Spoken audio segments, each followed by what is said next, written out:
welcome to Mickey D's Quilt Show, and this is going to be part one video. We're going to learn how to quilt, and for part one, this is just the tools that you would need. Eventually, some of these tools I have just accrued over the years, so just some basic tools. A lot of this stuff you can get at Walmart or Amazon.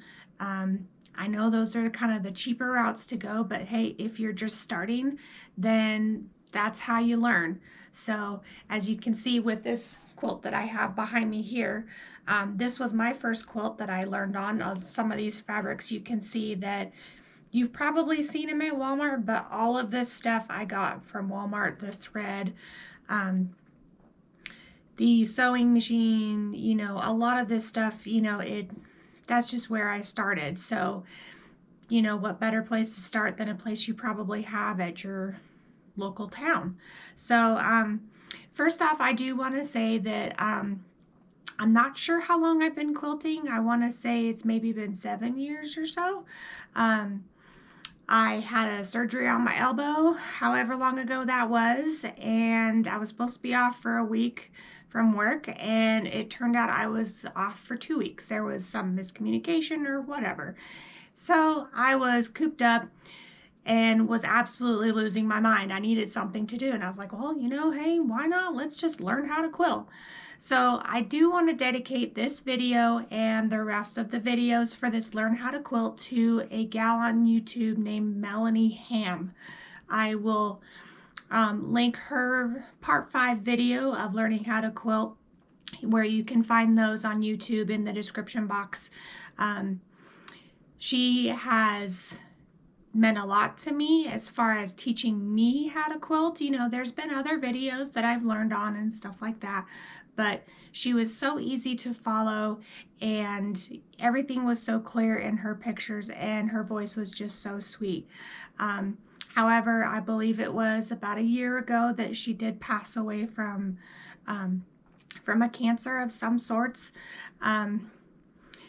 She's younger than I am. She had 2 beautiful children, but her videos made me want to learn how to quilt and learn how to make videos to teach you guys how to quilt too. So just to show that anybody can do it, because I can do it. So I'll link her somewhere in there. So if you guys also want to check out her videos too, they're very easy to follow. She's got crochet stuff, I think knitting stuff too, but she did a lot of quilt stuff. So with that said, here we go. So of course, the first thing you're going to need to make your own quilt is some fabric. I recommend buying pre-cuts, which it's not fabric that is something you have to cut down. You have what they call layer cakes, which are 10-inch square packs. They have charm packs that are 5-inch squares. They have jelly rolls, which are 2.5-inch strips.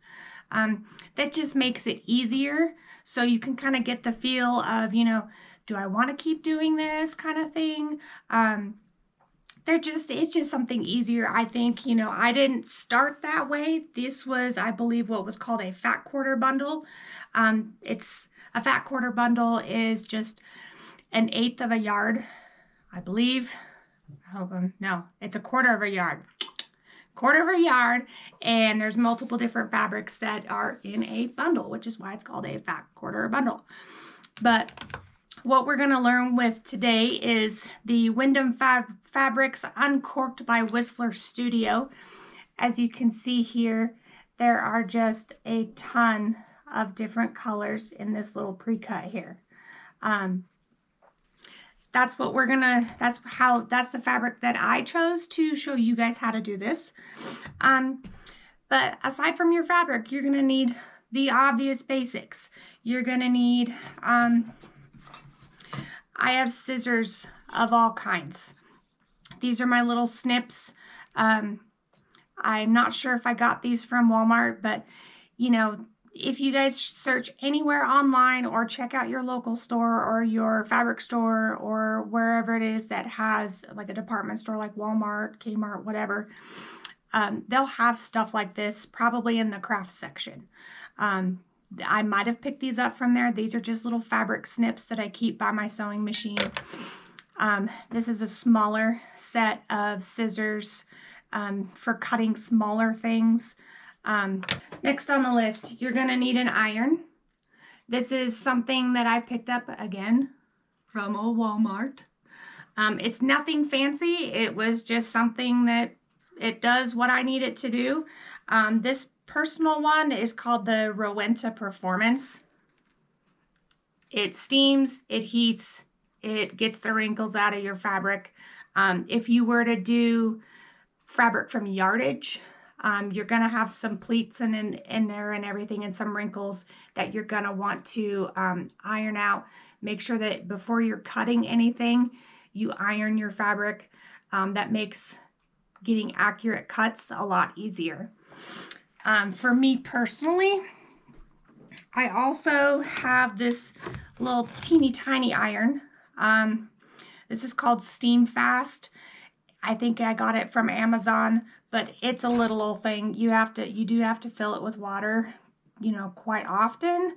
But this is the one that I keep next to my sewing machine, so you're not having to go back and forth. And so if you're doing a fabric or a quilt block that has a lot of seams in it, this definitely helps to keep right by you so you don't have the big bulky iron. At first, I wasn't into starching fabrics. There are multiple ways to starch fabrics. Just research that on Google or YouTube and you will find plenty of ways.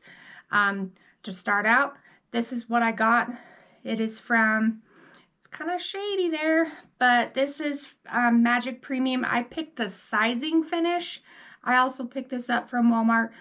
Make sure you get something that's a sizing finish, so that way you're not cutting cardboard fabric. You want to just make sure that it keeps your fabric somewhat stiff. So if you're doing triangle things, stuff that is along the bias, which I'll teach you about eventually, but if you're cutting something or sewing things that involve dealing with cutting on the bias or whatever, this stuff keeps it form so that you don't get wonky triangles or funky looking things that are not supposed to be bowing out. I have eventually gotten Mary Ellen's Best Press. I've heard some awesome stuff about this. Of course, I haven't used it yet because I'm trying to use up my other stuff first. So eventually, maybe on a later video when I start using this stuff, I'll let you guys know which one I think is best. But most people do say Mary Ellen's Best Press, but to each their. When quilting, we may not use as much of this stuff during these next 4 videos, but there's stuff that's good to have. You're going to want some quilting rulers. This one is a 5-inch by 24-inch ruler. These little dots that you're seeing on there, they're the Velcro pieces just so it doesn't move. That's just something I put on there. That's not something that came with it. I believe this was also picked up from Walmart. It's the Fiskars brand. You're gonna have a ton of rulers, because you're gonna find stuff that works best for the size of your working area, that works best for the project that you're working on. Missouri Star Quilt Company, I did get a lot of things from there. This one I really like. It is a 5x15 ruler, and it has just a hair of a grippy on the back. You still got to make sure that you're holding it tightly against your fabric when cutting. This little ruler here is also from Missouri Star Quilt Company. I love this ruler because when you're finally cutting down your smaller things, you don't need this big, bulky, huge ruler. This one is a 2.5 by 8-inch ruler, so it works with cutting up your jelly roll strips because they're 2.5 inches wide. I just love this. I do use this one along with the 15 by 5-inch ruler. I do bounce around between rulers just depending on the project that I work on, but with every project I have worked on in the past, I have used this one. They do have some that are like this, I think, at Walmart. Also, it's a 3-inch by another 24-inch one. It's still thin, but it's still pretty long when dealing with your smaller blocks when you're cutting those up. You're also going to want some rotary cutters. This one is a 60mm rotary cutter, and this one I believe is a 45mm rotary cutter. The bigger one I tend to just use when I'm cutting thicker layers. I'm comfortable with cutting 4 to 6 layers of just regular fabric. I can use this one, but when you've got your quilt all made up and everything, you've got your quilt sandwich, which has got your backing, your batting, and your quilt top, and you need to eventually square that up and trim off your edges. And so it's just best to have something that's a little bit bigger to cut multiple layers. Some people use this for their regular cutting. It's all up to you, whichever feels better for you. You can start off with this one. You can have 2, doesn't matter. This 45mm one, it just works best for just trimming up your squares, trimming up your blocks or whatever. I like having 2 of them. I don't know if you need to, but I got 2. You'll also find out through your quilting journey that you're going to like things that other people don't like. You're going to, and vice versa. I'm not a huge pinner using pins, but they are helpful. So if you find out that you're a pinner, you're going to have a lot of pins. These are just flat head pins. As you can see, they've got a little flat head on them. I have a whole ton of pins. It doesn't matter what kind you use. Eventually I will use these flathead pins for another project that requires the pins so when you're laying your ruler over the top, your ruler's not, wonky over the top of it. These things also are called Wonder Clips. I can't remember where I got them, but Melanie Ham introduced them to me. These things are amazing because with a lot of pinning, I find I get stabbed a lot. So, I don't like it. I understand quilting, you got blood, sweat, and tears, but I don't want that much blood involved in my quilting. So these are little clips, as you can see. These are the smaller ones, and I also have some big ones. Use them for whatever you want, keeping your blocks together, keeping your stacks together, which I'll show you that's what I use these for. Clipping your binding to your quilt so that it stays put when you're about ready to bind it. Another thing that I use is these are just cut up construction paper. I had construction paper for whatever reason. I was going to do something that I thought was cool with it, never ended up using it.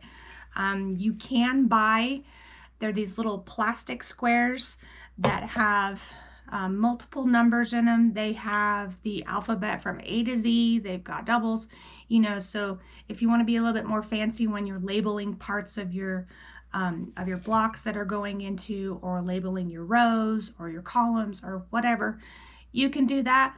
But this is also pretty inexpensive. You write on them, you write whatever you want on them to help you remember what you're doing that you're using these for. And then when both sides are filled up, I just toss them because I've still got quite a bit of construction paper done. So I also want to show you the machines that I use. The machines is totally up to you. They can be, from very cheap to very, very, very expensive. They've got some super crazy machines out there. If you go to your local quilt store that sells machines, my goodness, that's like a Ferrari. But the machine that I use, this one here is a Juki TL 2000 QI. I like this one for quilting because the bigger quilts that I started to do, I noticed that I needed something with a lot more throat space in it, which is this part here. This is just my deal. It's just a wrist pin cushion that I've just wrapped around. As you can see, I have my white cone thread that I use. There's nothing fancy about this machine. It's just a straight stitch, which is perfectly fine for me. You know, I've got the thread cutting mechanism, which is here. I can move my needle up and down. There's the back stitch length. You know, you obviously, I think on most of your machines, you wind your bobbin on the same machine. But I've got this little extended table that helps with the bigger squares that you may end up doing. This just has been a workhorse for me. We'll talk about machines when I do just the machine video, but this is my all-around quilting machine. Nothing fancy, just a straight stitch. She does have a very good high speed on it. I think it's like, what, 1,500 stitches per minute. That seems pretty fast to me, but I can also do free motion quilting on this as well. This is my other machine that I use if I wanted to use any decorative stitches. This has not a lot, but it's got plenty to use. This is the Singer Heavy Duty. As you can see, the throat space in this is much smaller than the other one I had. So if I got anything bigger than a twin or a full and I started to free motion quilt on it, it got pretty difficult to fit things through here and try to do what I needed to do. But this got, as I had said earlier, it's got your decorative stitches. So if you're doing something like applique or whatever, this is also a good machine to do on.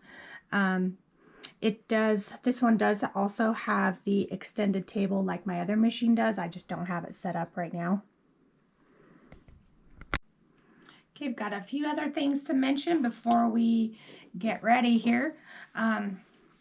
This isn't necessary for this project, but if you're, like I mentioned earlier, if you're using the smaller iron because you have multiple blocks that you need to sew them, press them, come back, sew them again, and then press them again. This is just a small, it's an ironing mat. It's just a wool mat. I think I got this also from Amazon. This just sits next to my machine with my little tiny iron. So that way I can just go right from pressing my blocks or my squares or whatever it is, right back to my sewing machine. So the other thing that you're going to need is, you know, your basic ironing table. I use a basic ironing table. There are tons of things that they have out there for ironing surfaces. There's even stuff that you can make your own ironing board. I don't have the space for that, but so I have multiple different things that I use, just, you know, like I said, depending on the project that you have. We have a portable ironing board. It's got little legs that flip down on the back. You can hang it up and put it out of the way when you're done. Another Walmart goodie. Also, because you're going to be, you know, eventually when you start cutting down fabric and everything, and you're using those rotary cutters, you're going to need a surface that you're not going to be cutting that stuff on, that will, you know, like, don't use your rotary cutter directly on your table. It's not a good idea. So you're going to need a self-healing cutting mat, which is what they call these. Again, I think this was part of a deal that I bought from Walmart. There was the cutting mat, a rotary cutter, and then I think there was a ruler in it. I don't know. They have sets like these that'll help you get started. Light side, dark side. I just like that it has, you know, the numbers on there on both sides and everything. This is a perfect size for the space that I have available. But this definitely helps with also lining up your blocks, making sure that you're cutting straight lines and everything like that. But good, very good to have. They also have different sizes of these things. Buy whichever works best for you. You eventually, as you start your quilting journey, you're going to find that there are so many other different things that will help you personally with how you decide to quilt. These are only just a few of the notions that I have, which is what what us quilters call, or as sewing people call the supplies that we use. They're called notions. There are a ton of them out there, a ton. So these are just things that I use. As you guys start your quilting journey, you're going to find that maybe, hey, I wanted a bigger seam pressing mat, or I wanted different scissors, or I want, you guys will find what works best for you as you go along. You're going to collect rulers. You're going to collect different types of scissors. You're going to collect thread. And the fabric you're going to collect, I tell you what, ladies, do not tell your husbands how much fabric you really have. Telling you. So, in the next video, I'm going to just show you, how you start out, how we would lay out the quilt, because this is something that's multicolored. I don't want to just start sewing from the top of the stack to the bottom of the stack. I want to figure out, where do I want my colors? How many rows do I want? How many columns do I want? Do I want this to be completely square? Do I want it rectangle? It's however you guys want to do it. But as you can see, there are a ton of things that you'll need. There are just some, just some basics that you can start out with. Those are just the things that I've accrued over time. I did not mention that for this project, you will also need a backing, which is just a plain, well, it can be plain, or you can have a pattern, whatever fabric you want. But this backing is usually made from yardage. So I never figure out what kind of backing I want when I first start my quilt, because I want to see the top first, and then I want to see how the backing will look. I want to measure my quilt top before I get the fabric for my backing. If you guys want to get everything and have it all ready to go, you're more than welcome to do that. Some of these things, I'll go into more depth when we touch on that subject later. But you're also going to need some batting. It's a thicker inside. So if you've ever had someone's quilt, or something that your family has made, or something that someone else has made, or that you've seen someone make, they're a lot thicker than just this little piece of flimsy fabric. That's what is part of your quilt sandwich. That's what gives the quilt its body. That's what gives it its warmth. There are multiple types of quilt batting, and eventually when we get to the batting stage, I will show you guys, the kind that I use. I'll show you how I do it. I'll show you how other people do it. Would use whatever way works for you. I'm telling you, I'm just showing you the basics of how I learned. You will find things that will work best for your brain. I'm going to use that a lot, and I know that the gals at Missouri Star Quilt Company, if you watch their tutorial videos, she says the same thing. Use what works for your brain. Some things work best with others and does not make sense to me. Use what works best for you. That's what makes this fun, is that it is a you thing. From me to another quilter, we're probably completely different in how we get these things together. But I'm so excited. So I hope to see you guys for part 2 video, and we'll get started on getting the quilt setting up. And I think we're going to start piecing in that video, because we're just doing a regular, square to square, getting that set up and everything. So this is going to be so much fun. I'm going to be right along there with you guys. If you have any questions about anything, leave them in the comments below. If I missed something, or if you noticed I made a mistake or whatever, please give me some feedback. I am so good with feedback. I need the feedback for this so I can help you guys learn so much better, and while in the process I'm learning as well. So once again, we'll go through all the fun things of YouTube. Like the video, hit subscribe to Mickey D's Quilt Show. There's other cool stuff on here, I'm telling you, so do the YouTube thing, like it, subscribe it, do whatever you do with it. But I will see you guys in the next video. So again, thanks for stopping in. Bye guys.